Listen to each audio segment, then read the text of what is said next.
월세를 안 내시는 분이 나가실 때 10달치를 이제 내야 되는데 굳이 다 받으려고 하냐. 애 좀 먹이고 나가겠습니다. 그렇게 얘기를 하시는데 무서웠습니다. 사장님 네, 안녕하세요. 안녕하세요. 선생님 자기소개 좀 해주세요. 예, 저는 충청도에서 임대 사업을 하고 있는 사람입니다. 연세가 어떻게 되세요? 지금 저는 50대 중반입니다. 임대사업 어떤 쪽을 하고 계세요? 원룸을 운영하고 있어요. 지금 한 15년 정도 된 것 같아요.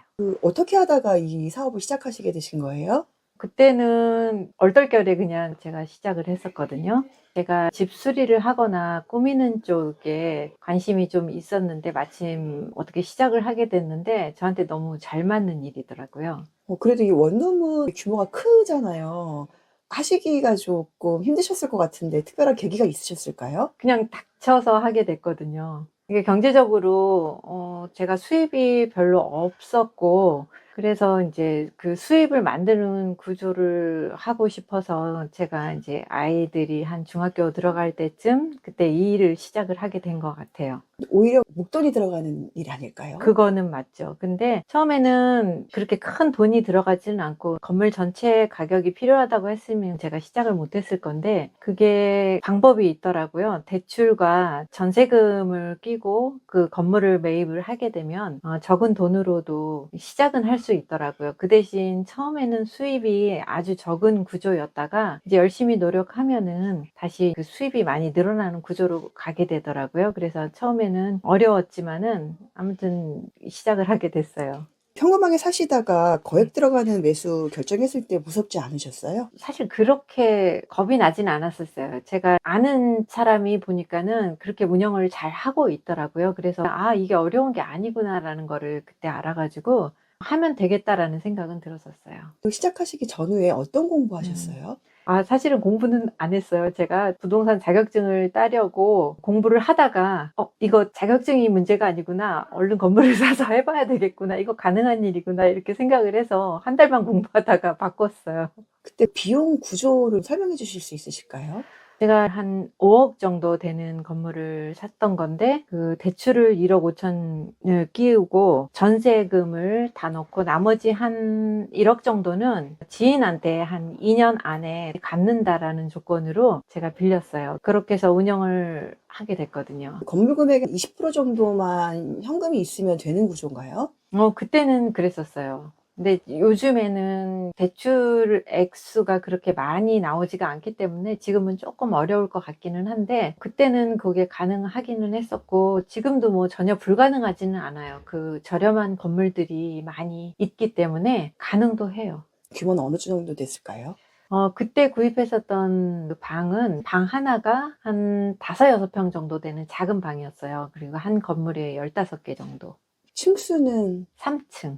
어떻게 임장을 다니셨나요? 직접 임장을 다니셨어요? 많이 돌아봤죠. 그때는 비어있는 땅에서 건물을 지으려고 이렇게 하는 그 사장님을 만나 가지고 제가 그분한테서 그 건물을 사기로 하고서 건물을 인제 제가 올린 거죠. 혹시 월수는 여쭤봐도 될까요? 평균 한 350, 70 요 정도 나와요. 1 년에 한 4천 정도 되는 것 같아요. 대출금은 다 갚으셨어요? 아니요. 지금 아직 대출금은 남아 있어요. 고정적으로 들어가는 비용은 어느 정도 될까요?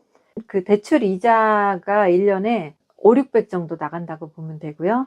중개 수수료비가 한 5-6개 정도 바뀐다고 보면은 180만 200만 원 정도 나가네요. 그렇게 계산하면 될 것 같아요. 그리고는 인제 가전제품 사 줘야 되는 거 그런 거 정도니까 800 이라고 보면 되겠나요? 대출은 언제쯤 다 상환을 하실 것 같으세요? 한 5년 정도 계획하고 있어요. 대출은 조금씩 갚아 나가는 식으로 하는데 굳이 그 돈을 대출을 갚는 것보다는 다른 데 또 융통을 하기도 했었고 그렇게 열심히 갚으려고 하지는 않았었어요. 이자가 높지를 않았었으니까. 건물 관리는 누가 하세요? 뭐 리모델링이나 직접 가입해야 되는 거는 제가 하고요. 주택관리업체가 뭐 공과금 계산하고 하자보수 같은 거 그런 거는 다 해주기 때문에 제가 많이 힘들지는 않은 것 같아요. 주택관리업체가 어떤 걸 말씀하시는 건가요? 충청도에서는 주택관리업체들이 건물들을 맡아서 하기 때문에 이사를 나갈 경우에 모든 공과금과 방에 하자라든지 이런 거를 체크를 해서 금액 같은 거를 알려주거든요. 그래서 사실상 집주인들이 그런 거를 직접 하지는 않아도 돼요. 번거롭지는 않죠. 주택관리업체들이 모든 세대한테 한 달에 관리비로 15,000원 정도의 액수를 받거든요. 그러면 그 안에서 살다가 이렇게 뭐 하수구가 막혔다, 전구가 나갔다 이런 것까지 다 와서 갈아주고 모든 고장난 부분을 해결해 주거든요. 사시는 분에 대한 주택 서비스를 그 업체가 대행하는 개념인가요? 그렇죠. 다른 지역도 있나요? 글쎄요. 서울은 모르겠지만 다른 곳은 다 이렇게 하고 있는 걸로 알고 있어요. 사장님께서는 어떤 걸 직접 하세요? 저는 매일은 아니지만은 자주 가서 둘러보고 점검 같은 거는 많이 하고, 이제 세입자분들이 이사를 나갔을 경우에 나가고 나서 정산이 다 끝난 다음에 제가 가서 이제 또 한 번 확인을 하죠. 중간에 이제 청소라든지 이런 거는 외부의 업체를 시켜서 다시 이제 하게 되죠. 요즘에 그 공실이 많이 문제되잖아요. 네. 사장님은 공실이 없으신가요? 작년까지는 공실은 거의 없었어요. 그런데 이제 올해는 경기가 조금 많이 안 좋은 거는 제가 피부로 느껴요. 그래서 공실이 조금 있어요, 지금은. 어느 정도 수준일까요? 뭐 15개에서 지금 한 3개? 저는 그렇게 공실이 많은 편은 아닌 것 같고, 지금까지는 그 적절하게 운영을 했었어요. 뭐 공실이 전혀 없다고는 할 수 없어요. 세입자분이 나가면 정리하고 또 수선할 거 있으면 하는 그 기간이 한 달 정도는 걸렸던 거는 같아요. 이 공실을 줄이는 선생님만의 노하우가 어떤 게 있을까요? 누구든지 들어와서 살고 싶게 방이 쾌적하고 예쁘게 관리가 되고 있고 그런 것들이 뭐 누구나 다 선호하는 집이니까 그럴 것 같아요. 선생님, 지금 이 인터뷰하는 공간이 어떤 공간인가요? 여기는 어수선하기는 한데, 그러니까 리모델링 할 일이 있을 경우에는 리모델링을 하고 자재 같은 남은 거를 이렇게 모아놓는 창고예요. 여기 페인트도 있고 벽지도 있고 없는 네. 게 없어요. 네. 이걸 다시 직접 사장님께서 쓰시는 거예요? 네, 제가 다 하고 지금 남은 자재들이에요. 이게 음. 공실을 줄이는 노하우라고 보면 되는 건가요? 그랬던 것 같아요. 원래는 제가 가지고 있는 그 건물뿐만이 아니고 아버지도 임대 사업을 하고 계셔가지고 같이 이렇게 도와드리다 보니까 리모델링을 하는 경우가 많이 있었어요. 그거 외에도 제가 아는 사람들 또 리모델링 하는 경우에도 제가 도와주기도 하고 그러다 보니까는 자재 같은 게 굉장히 많고 목공도 이렇게 배우게 됐고 직접 하게 되는 그 기술을 많이 터득했죠. 비용은 받지 않아요. 아주 친한 사람들만 그냥 도와주는 거죠. 사장님이 직접 고치시는 부분이 어디까지일까요? 요즘에는 그렇게 건물 관리에 많은 시간을 보내지는 않아요. 예전에는 직접 다 했었어요. 한 5년 전까지는 거의 날마다 건물 관리, 리모델링, 제가 목공으로 가구 같은 거를 짰어요. 수리도 제가 직접 하고, 커튼 같은 것도 달고, 뭐 벽에다가 못 박는 작업 액자, 이런 것도 다 직접 했죠. 근데 지금은 좀 편하게 건강을 먼저 생각하고 지내는 편이에요. 세입자분들이 이사를 갈 때만 좀 정리할 거 하고 요즘에는 좀 많이 힘들어서 그냥 맡기는 편이거든요. 사장님이 원룸은 주로 어떤 연령대가 사시나요? 지금은 20대에서 30대 초반 젊은 분들이 많이 살고 있어요. 보통 한 번 들어오면 몇 년 정도 살아요? 한 반 정도는 2, 3년 사시는 것 같고 한 40% 정도는 1년 정도 사시는 것 같아요. 월세 꼬박꼬박 잘 내나요? 근데 요새는 거의 월세를 잘 내시는 편이에요. 예전에는 월세를 안 내시는 분들이 많고 중간에 몰래 사라지시는 분들도 많았는데 요즘에는 의외로 그런 분들이 많이 드물어요. 그동안 만났던 세입자 중에서 가장 힘들었던 분과 어떻게 해결하셨는지 궁금해요. 아주 힘든 분은 없었던 것 같아요. 그 당시에는 힘들었는데 지나고 보니까 이것도 다 사람 살아가면서 각자 입장이 다르면 그럴 수도 있겠구나 그런 생각은 들어요. 맨 처음에 할 때는 월세를 안 내시는 분이 이제 나가실 때 10달치를 이제 내야 되는데 그분이 그거를 굳이 다 받으려고 하냐. 애 좀 먹이고 나가겠습니다. 그렇게 얘기를 하시는데 무서웠습니다. 다 받으셨어요? 네, 정작 그렇게는 안 하시더라고요. 해보시니까 달랐던 거 어떤 게 있으셨을까요? 생각보다 쉽지 않죠. 이게 일단은 안 해보던 일이라, 그리고 임대사업은 그 또 돌아가는 나름만의 룰이 있거든요. 그게 밖에서 알던 룰들하고는 또 다르더라고요. 융통성 있게 대처해야 되는 것들도 많이 있고, 처음에는 어려웠었는데 익숙해지니까는 그렇게 어려운 일은 아니더라고요. 그게 어떤 룰일까요? 사람들하고 관계인데요.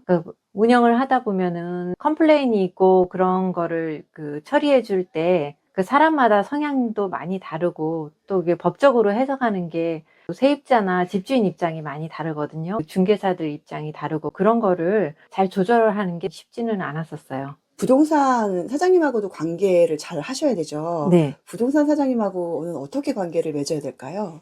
워낙 요즘에는 부동산들이 많아서 광고를 올리게 되면은 많이 찾아오시기도 하는데 너무 많은 사람들이 찾아오게 되면 힘들더라고요. 제가 원하는 가격도 아닌 가격으로 많이 올라가 있기도 하고 내 방은 보여주기 위한 그 사진으로만 이용을 하기도 하고 실제로 놔주지 않는 경우도 있고 그래서 저는 믿을 만한 부동산 한두 곳 정도만 정해서 거기 있는 사장님들하고 유대관계를 좋게 해서 그렇게 하고 있어요. 그래도 방이 상태가 괜찮기 때문에 그렇게 해도 방은 잘 나가는 것 같아요. 요즘 그런 부동산 플랫폼 되게 많이 쓰는데 네. 그거 비추신가요? 제가 직접 하지는 않고요. 중개사분들이 그쪽을 통해서 사진을 다 올리고 있어요. 거기도 요즘에 많이 복잡하다고는 하시는데 그곳을 통하지 않고서는 요즘에는 방 놓기는 어려운 거는 같아요. 건물을 고를 때 유의해야 될 거 세 가지만 얘기해 주세요. 일단은 봤을 때 내가 살고 싶다라고 느껴야 되는 그런 집이고, 그 다음에 위치가 좋아야 되고, 방 사이즈는 클수록 좋죠. 반듯반듯한 그런 형태면은 훨씬 좋고요. 그리고 등기부상에 있는 그 건물이 맞는지부터 시작을 해서 법적인 거는 부동산을 통해서 이제 꼼꼼히 하는 게 좋고, 이왕이면은 그 동네 지역에 있는 부동산, 아니면은 임대 사업을 하고 있는 지인들 소개로 하는 게 사실은 가장 안전하죠. 그리고 입지를 고르는 그 눈썰미는 직접 발품을 팔아서 하는 게 제일 정확하다고 볼 수 있죠. 지금까지 살면서 어느 위치에 있는 어떠한 집이 좋겠다라는 거는 다들 다 갖고 있는 감일 거고, 적어도 그 방 안을 봤을 때 방이 이런 방은 나도 와서 살고 싶다. 이런 거는 좀 어려운데 그 정도는 구분해서 방을 선택하시는 게 좋을 것 같아요. 처음에 제 실수를 얘기하자면, 처음에 저는 건물에 특이하거나 미적인 거를 되게 좋아했었기 때문에 이 건물 가격도 너무 싸고 이거 너무 특이하고 괜찮은데 라고 해서 그 건물을 거의 사려고 했었어요. 그런데 마지막에 남편이 와서 반대를 했어요. 이게 방 안에서 계단을 올라가고 오르락 내리락 하는 게 뭐 넓이는 넓어서 좋아 보이긴 하지만 누구라도 그렇게 쉽게 방을 선택할 수 있진 않다. 그러니까 보편적인 사람들이 좋아할 수 있을 만한 그런 방을 선호하는 게 그게 맞는 답인 것 같아요. 결국은 그게 나중에는 그 공실률로 이어지더라고요. 그래서 가장 보편적이고 노멀한 건물을 구입하시는 게 제일 좋을 것 같아요. 건물 매입가를 어느 정도 생각하면 좋을까요? 제가 서울 지역은 모르겠고 적어도 여기 충청권 지역에서는 저렴하게는 4, 5억대부터 10억대까지 아주 다양한 가격, 그리고 신축 같은 경우는 보통 15억에서 20억 이렇게 하는 걸로 알고 있는데 다 각자 나름대로 장점이 있다고 봐요. 저렴한 건물은 투자 비용이 적게 들어가고 그거는 또 그거대로 또 저렴한 월세로 유지가 되고, 또 신축은 신축대로 액수는 많이 들어가야 되지만 또 관리에 편안한 점이 있고 뭐 장단점은 다 있다고 봐요. 충청도 지역에 그 원룸하기 좋은 동네 혹시 추천해 주실 수 있으세요? 일단은 중심권에 가까웠고 공공기관이 많이 있는 곳이 좀 유리하다라고 생각해요. 장기간으로 가도 거기는 크게 변동은 없으니까. 공공기관이 많은 곳은 세종시나 뭐 이런 데일까요? 세종시 쪽은 건물 가격이 워낙 비싸기 때문에 그쪽보다는 대전시에서 정부 청사가 있는 쪽, 그런 쪽들이 좀 낫다고 볼 수가 있죠. 원룸 추천하시고 싶으세요? 어떠세요? 그래도 사람들이 있는 곳에서는 반드시 방이 필요하고, 그리고 건축비가 많이 올라서 이제 더 이상 건물 짓는 거는 그 가격이 맞지가 않거든요. 그러려면 결국은 있는 건물 내에서 방을 결국은 사람들이 구하거든요. 그러면은 그 중에는 잘 나가는 집이 있고 또 안 나가는 집이 있는데 그거는 전국에 다 똑같은 상황이라고 봐요. 그래서 저는 그렇게 나쁘게 보지 않아요. 퇴직하시고 나서 원룸을 할 때 주의해야 될 게 있을까요? 일단 퇴직하고 나서는 몸의 컨디션도 전과 많이 달라지기 때문에 너무 무리한 욕심을 내시면 안 돼요. 내가 모든 걸 다 고쳐서 하는 그런 거보다는 적절하게 조금만 관리를 할 수 있고 청소 정도 할 수 있고 하는 정도의 수준으로 관리하는 그런 건물이면 좋을 것 같거든요. 그렇다고 해서 너무 이자가 많이 나가는 건물을 무리하게 투자하시면 오히려 부담이 많이 돼서 아니야만 못한 생각이 들고, 지방에는 뭐 크게 욕심내지 않고 300 정도 그 수입이면 족하다라고 생각해서 운영을 하실 수 있는 건물들도 많이 있거든요. 그런 무리하지 않은 투자는 괜찮을 것 같아요. 예를 들면 저희 아버지 같은 경우에는 퇴직하시고 한 65세, 70세쯤 되셨을 때 그거를 시작을 하셨어요. 그랬는데 생각보다 계산해야 될 거, 늘 신경 써야 될 것이 있어서 처음에는 아버지가 너무 힘드신 거 아닌가 이렇게 생각했는데, 지금도 두 분이 굉장히 건강하신 거 보니까 다른 분들보다도 아마 이 일을 하시니까 더 젊게 그 날마다 깨어 계시는 거 아닌가 그런 생각이 들어요. 아버님께서도 직장 생활 하셨어요? 네, 아버지도 60세 때 퇴직을 하셨어요. 그럼 아버님께서는 원룸 몇 개 하세요? 저희 아버지 하나 이제 좀 개수가 많은 건물을 하고 계세요. 방이 몇 개일까요? 한 22개. 그걸 아버님이 혼자 관리하세요? 네, 처음에는 제가 리모델링 하는 거를 다 도와드려서 다 했고요. 그다음부터는 그냥 뭐 다른 거 월세 받고 이렇게 소소한 거 업자들한테 의뢰해 주는 거 이런 일만 하세요. 아까 건물을 5억에 사셨다고 하셨는데 지금 얼마가 됐을까요? 저희 아버지 같은 경우에는 6억 5천인가 그렇게 사셨거든요. 근데 요즘에는 그렇게 가격이 많이 오르지는 않았어요. 우리 사장님 건물은 얼마가 됐어요? 저도 한 5억이 넘고 6억 사이 정도의 매매를 했는데, 지금은 그렇게 썩 매매가 잘 되지는 않는 때라는 것만은 알고 있어요. 뭐 그 이하로는 팔지 않으니까 뭐 오르지는 않았는데 떨어지지는 않았을 거라고 생각해요. 원룸 임대에 맞는 성격과 맞지 않는 성격이 있을 것 같아요. 저는 있을까요? 그거 아니라고 봐요. 왜냐하면은 제가 아는 지인들이 많이 그 임대 사업을 하게 됐는데, 처음에는 다 성격들이 달라서 저 사람은 이걸 못할 것 같아 라고 생각을 했는데, 놀랍게도 모든 사람은 자기에 맞는 스타일로 임대를 하고 맞춰 나간다라는 걸 제가 알게 됐어요. 그래서 이거는 정해져 있는 것이 아니구나라는 거를 알게 됐어요. 서울에 사시는 분이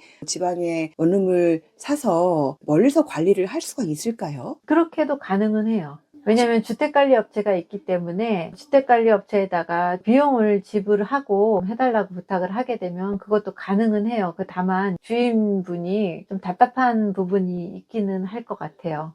향후에 원룸을 늘리거나 하실 생각은 없으신가요? 제가 조금 젊다면은 그렇게 할 수도 있겠는데, 지금은 그렇게 몸이 다 감당할 자신이 없고, 지금부터는 늘리고 싶은 생각은 없고 있는 것만 잘 관리를 하고 싶습니다. 네, 마지막으로 한 말씀 해주시겠어요?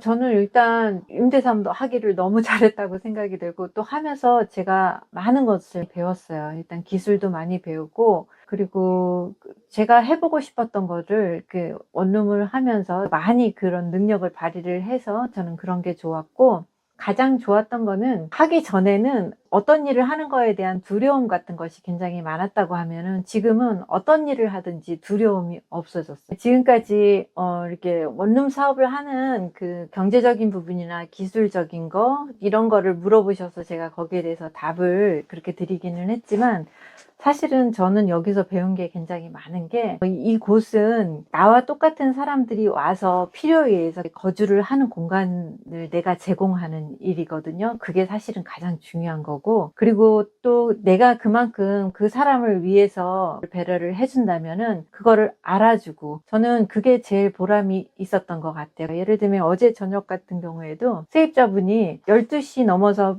도어락이 잠겼대요. 그거를 전화를 안 하고 문자로만 받거든요. 근데 저는 그때 자고 있어서 받지를 못했어요. 그런데 저는 사실 세입자분들이 새벽 2시건 1시건 전화가 오면 달려가요. 늘 그런 마음으로 있거든요. 그런 마음을 세입자분들이 알아주시고 또 그분들이 계속 유대관계를 갖고서 지내니까 적어도 저희 집에 오셔가지고는 정말 잘 계시다가 나가신 이런 거를 많이 경험을 했기 때문에 사람에게서 배우는 게 훨씬 더 많았던 것 같아요. 어떤 일을 하든지 간에 결국은 사람이더라고요.